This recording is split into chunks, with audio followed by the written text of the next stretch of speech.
G'day everyone. Thought I'd have a go at doing some bit of painting, bit of rambling, see what we can do with my phone camera. Not sure how much we're about to get in shot. We'll give it a go and I'll have a look at it afterwards, see if it's worth uploading. At the moment I am working on some Late Anglo Saxons as part of a commission. Just tweak that slightly. Turn him a little. There. Okay, sorry about that. Now this guy in my hand at the moment,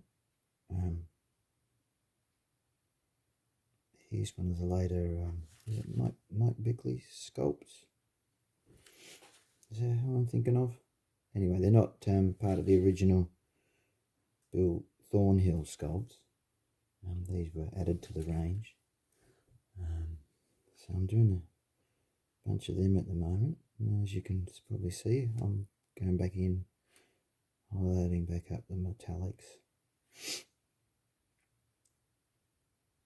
For metallics, I tend to have specific brushes set aside for use with metallics because the particles of metallic paint tend to get in and can mess up your good brushes, or the brushes that you tend to use for other stuff like faces and things. So I tend to have some synthetics that are specifically, going to be used for metallic stuff. So these metallics have already been gone through some stages. They have been base coated. For most of the base coating for the sort of gunmetal-y colours or chainmail colours, silvers, I use a paint from the Vallejo metal colour range. Those ones that come in the bigger bottles, they're quite fluid and go on very easily. But for highlighting up metallics and stuff like that, and the bulk of the painting, I love using the so I'll get them in shot a bit for you. The scale 75 range of metallics.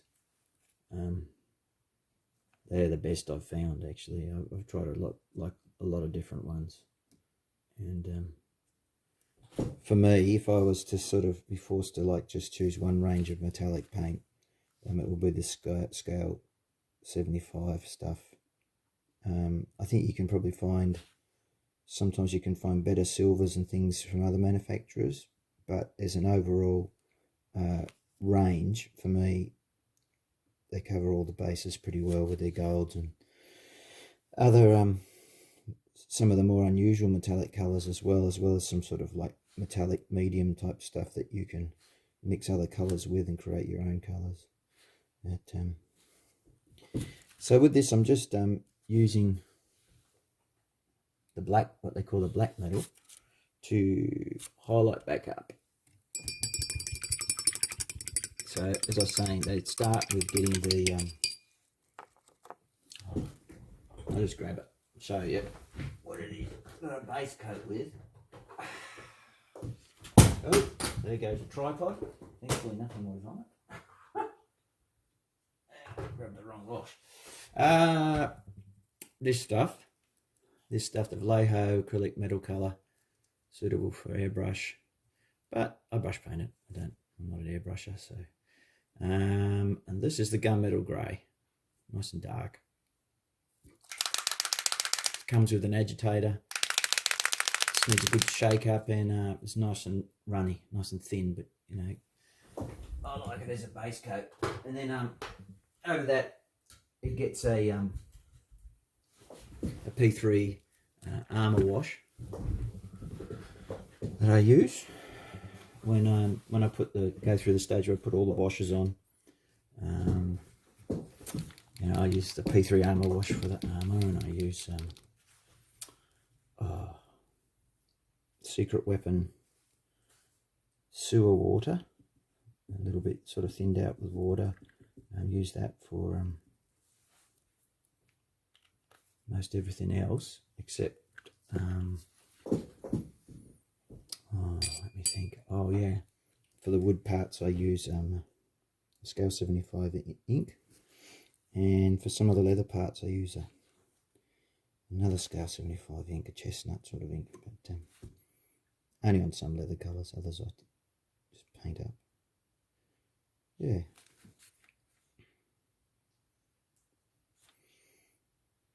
So I had to go with this current batch. So I tend to like to paint in usually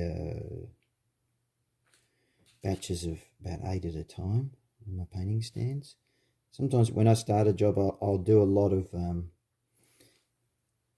basic stuff over a much larger number of figures. Like I'll apply like a flesh base and the shoes and armor and things like that, and I'll do that to a bulk amount of figures.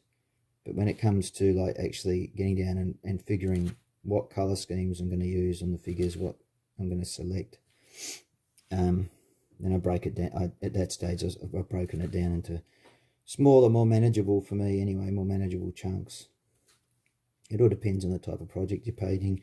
Obviously if you're painting something that's more of like an army painter type thing, where you've got like Napoleonic uniforms where there's a lot of similarity, you could easily do larger groups.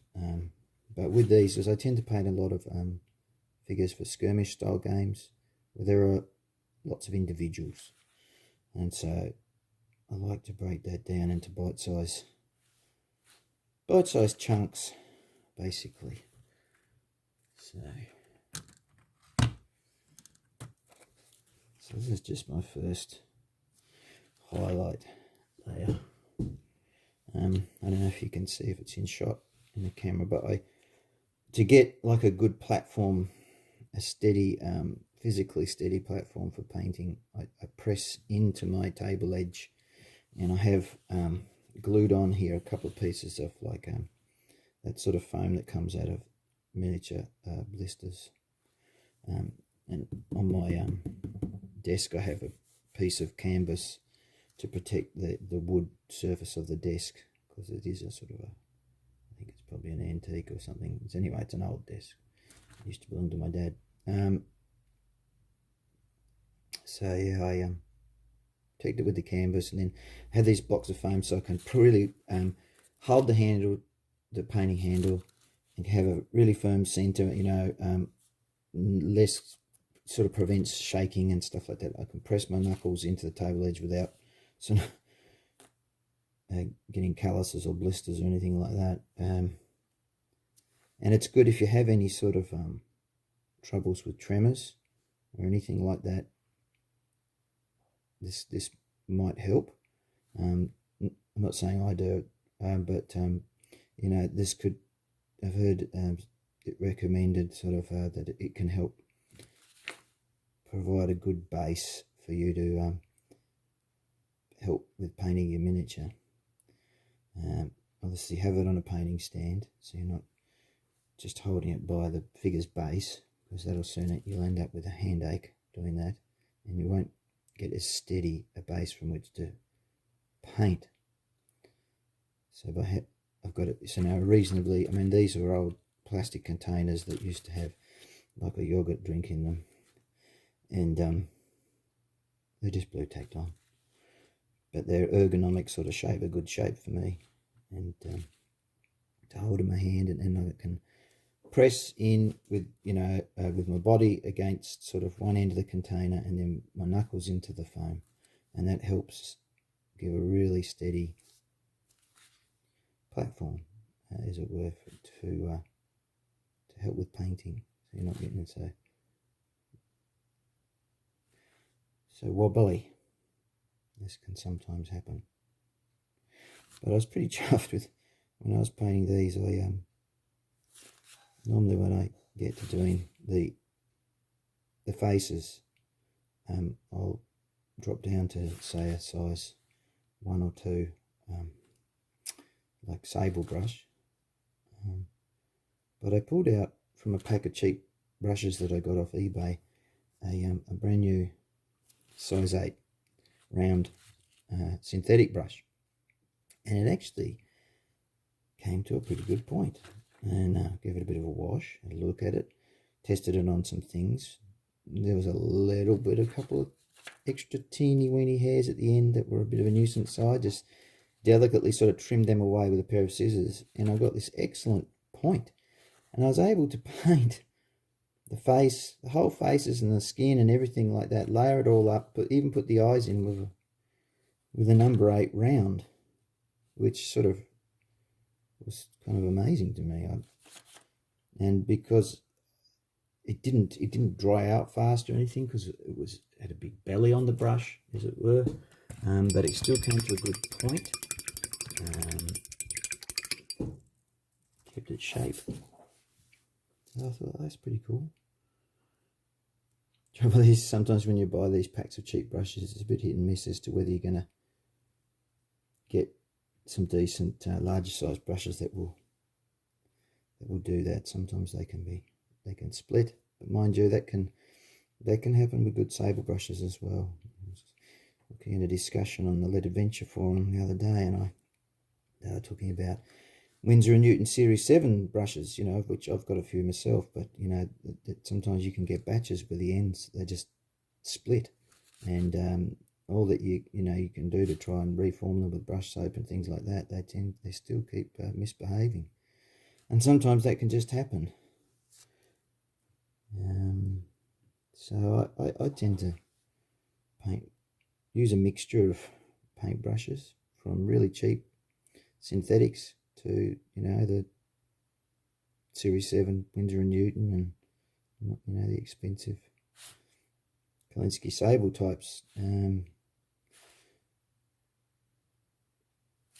But I do prefer, if the point of the brush will cooperate, I do prefer to hold a bigger brush. I found the other day I painted a batch of faces and stuff like that, and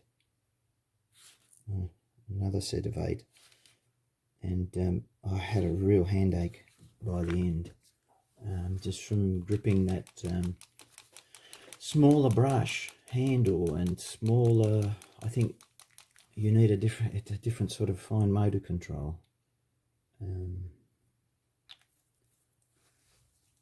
When you're dealing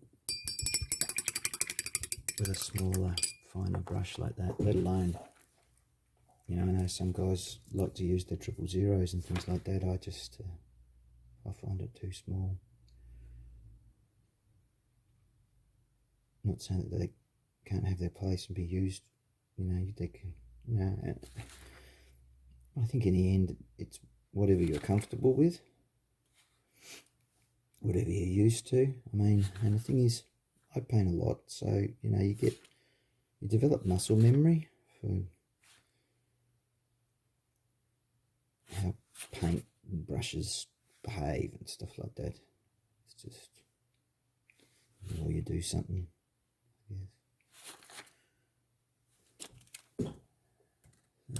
yeah, I hope this isn't too boring. So what I'll probably cut this soon, otherwise it'll go on for ages.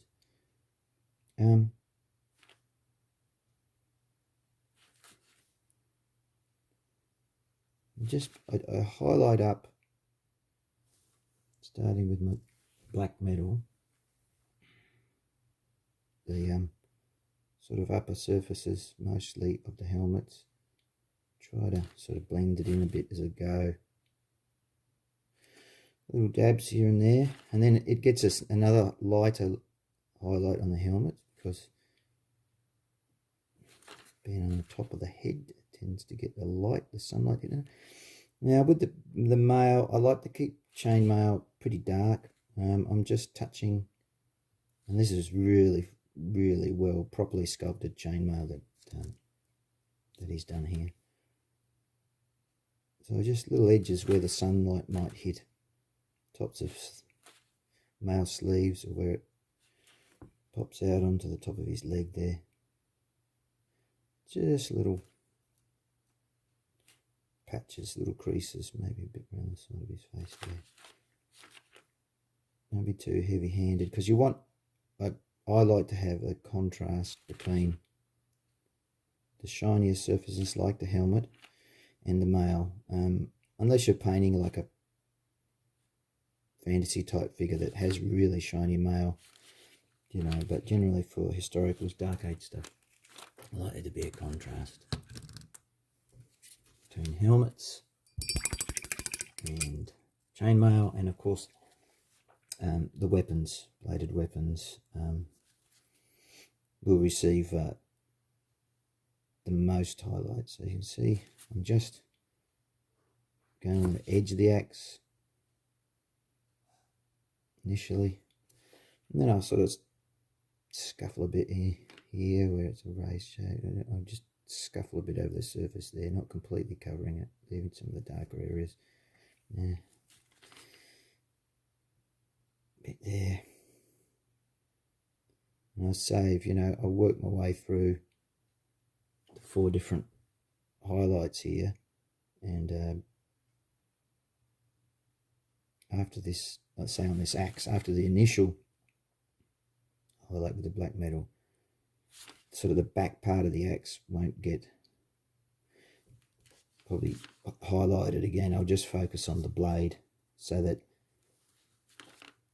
it really stands out, gives you that sense of being sharp and dangerous. Okay.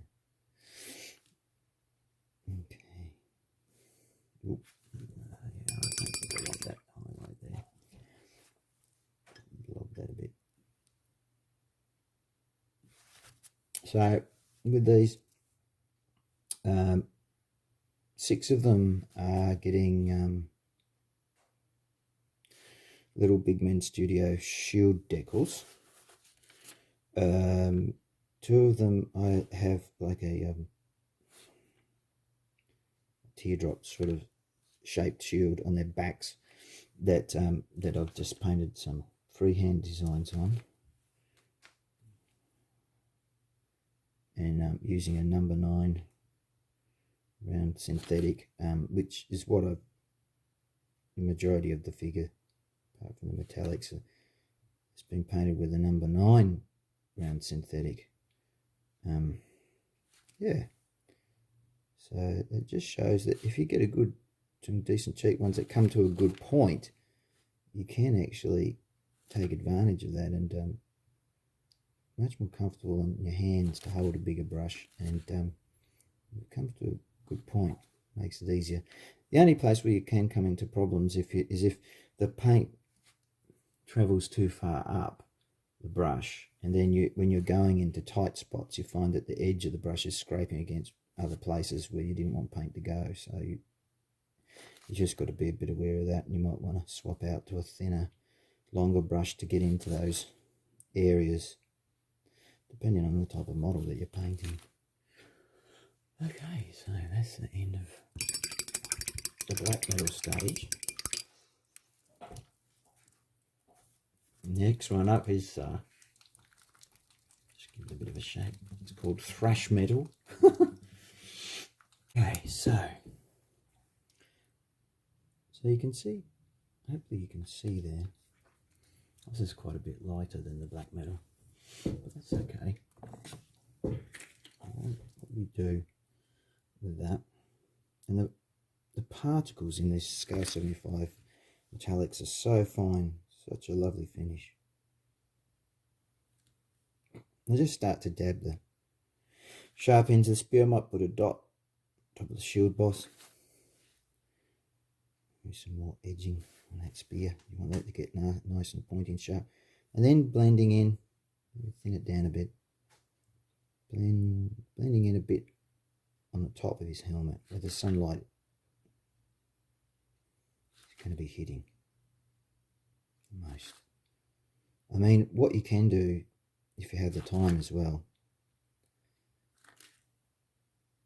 you really want to get tricky, will make the metallics look, depending on how old or battered the armour is, you can get a really thin down glaze of something like a turquoise or some sort of blue, and glaze, and just put a glaze, or some people call it a filter, I guess, over the top of swords and helmets and stuff like that. It gives them a real, it kind of indicates the way that really polished metal is, it's reflecting the sky often, particularly a helmet on top of the head, unless it's an overcast day. I tend not to use the turquoise on the helmet so much, but I sometimes, particularly in fantasy figures, where they often have really large swords, is really thin down some turquoise paint and put a really thin glaze over the top of a big sword, and it just gives a cool look. Now his head's on slightly a tilt, so I'm tending to focus the highlights on this side and not as many on the other side.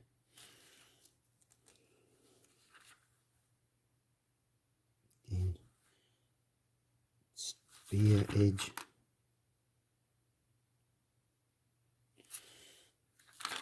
Get that down to the point just a little bit. Yeah. Maybe a dot on the shield boss.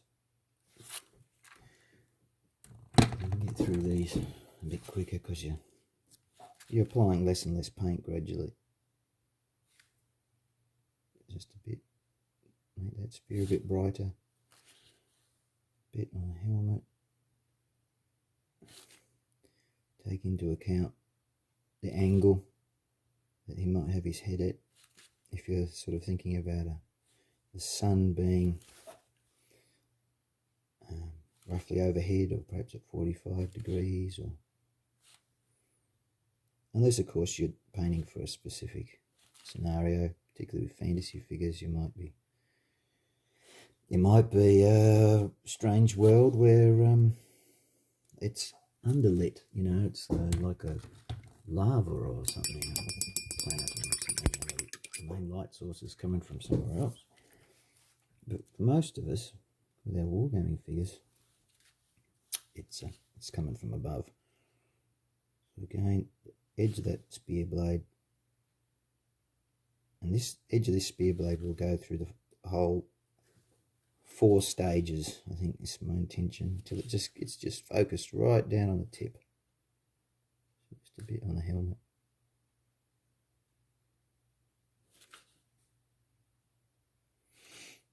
What I might do, because this video is getting long now, is just focus on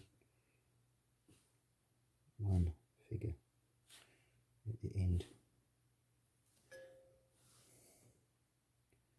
rather than a batch. Yeah. Shiny, shiny. Here's one of our axe-wielding maniacs. So there we go on the blade. Maybe a hint there. Maybe a hint there. But mostly you want the blade. Maybe a little bit there. Maybe a little bit on that edge. Ooh, careful there. Banging my light. Bit on the shield boss. Now, tiny little touches on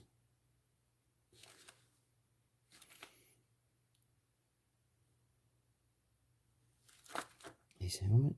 Now with these Scale 75 paints, they're usually the best value way to get them is to buy the sets. And then they do like a silver and metallic sort of set, and a goldish brassy one, and they also have some other alternative colours like bluish metallics, greenish metallics. Yeah, but those box sets are usually the best way to pick them up for better value, and there's quite a few retailers that carry them now, even here in Australia. They seem to be pretty popular. I'm not as excited about their other regular ranges of paints, which I have a few. I find they can be a bit hit and miss. Some of them are, I mean, I use a lot of them quite regularly, particularly the wood and leather sets. But I find with some of them they can be a bit gritty. I don't know why. So the axe, there we go. Probably not so much there. Sometimes you'll see me dab something with my finger, just take a bit off where I feel I've been a bit heavy-handed.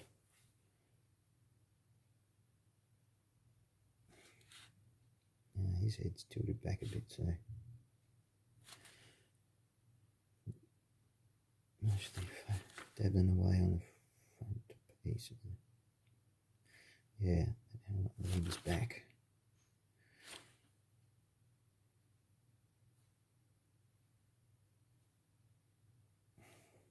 You can see it's a bit transparent sometimes, but that's okay because we've built up successive layers. I'm happy with that effect. Okay, cool.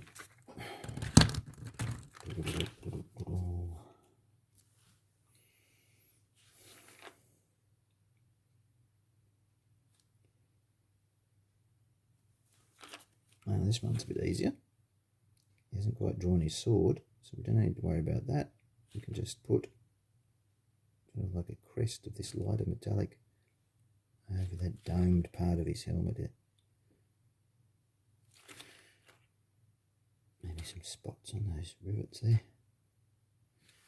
Yeah, because he doesn't really have anything else showing. Now, let's if we use this axeman to show you some of the other stages of just building it up. So again, down the length of this blade, building that up with the brighter steel.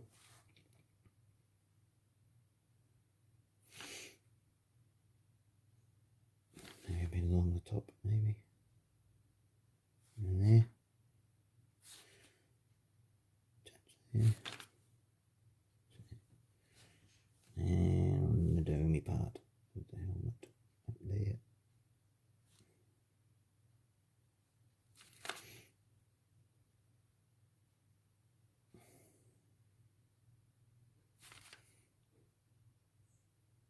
Pick out that helmet ridge a bit. There we go. Now, what I'm going to do, let's grab the next one. And we'll just keep him there.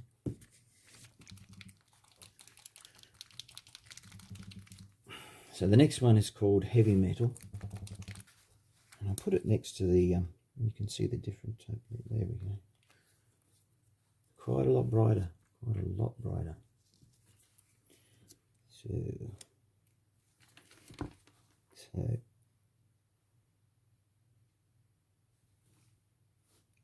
start to sharpen up that axe blade a bit more.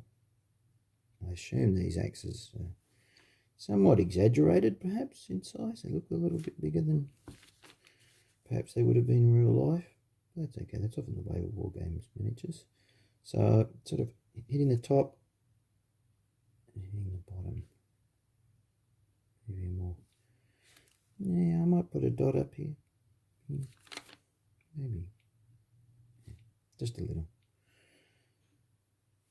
And then, final highlight for his axe is, this is called speed metal. So we're getting closer to that sort of really white metal. Look.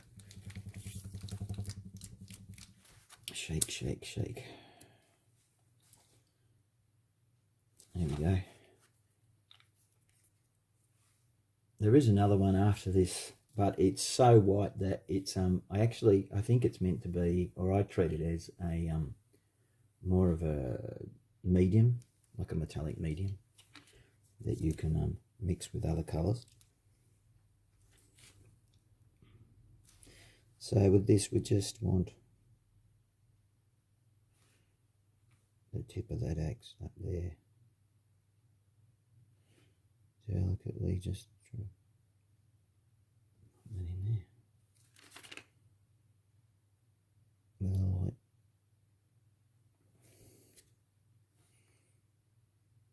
maybe a dot back there. Okay. Cool. Now, the only other thing I'll show you on him, I'll put that one to the side. Here's another a skinny little synthetic that I use for, because often the goldy bits are finer details, like buttons and buckles and stuff like that, cloak brooches. So here's a bit of a shake. This one's called this is dwarven gold, and they also do have more of a greeny gold called elf gold. Yeah, again, really happy with their golds as well, the other colours. So, and I just put it on parts of the sword. I don't want to completely cover it, because I want to leave some of that shading in there for contrast. Only places it might get more covered would be sort of this end, getting more light. Just dab that on there. I don't paint metallic rims on shields, not for Dark Age figures, because I think that wasn't really the norm. It tended to be leather rims. Now, got the pommel of the sword here. Just some tiny little dots and dabs. Don't want to slather it in paint. Just suggesting that gold, glint of gold coming off it. Now with this you can't really see the belt buckle. What I could do is I put a metallic tip on the end of his belt there. A little bit of glint of gold on his knife there, and at the end of it is a protector. Oh yeah, and he's got a little, there seems to be a loop of metal around there. There. But for him, he doesn't actually have a lot of gold on him, so, but that's fine. Cool. Okay, well I'm going to go back now and finish them before lunch. Before we finish the rest of the metallics on these guys before this paint dries out of my paint. I hope you found that of some interest. Please put any questions or comments down below. Really happy to answer, because I certainly don't have all the answers. Interested in your comments, and happy to answer any questions that people might have about why did you do it that way or whatever. But yeah, thanks guys. I'll catch you next time.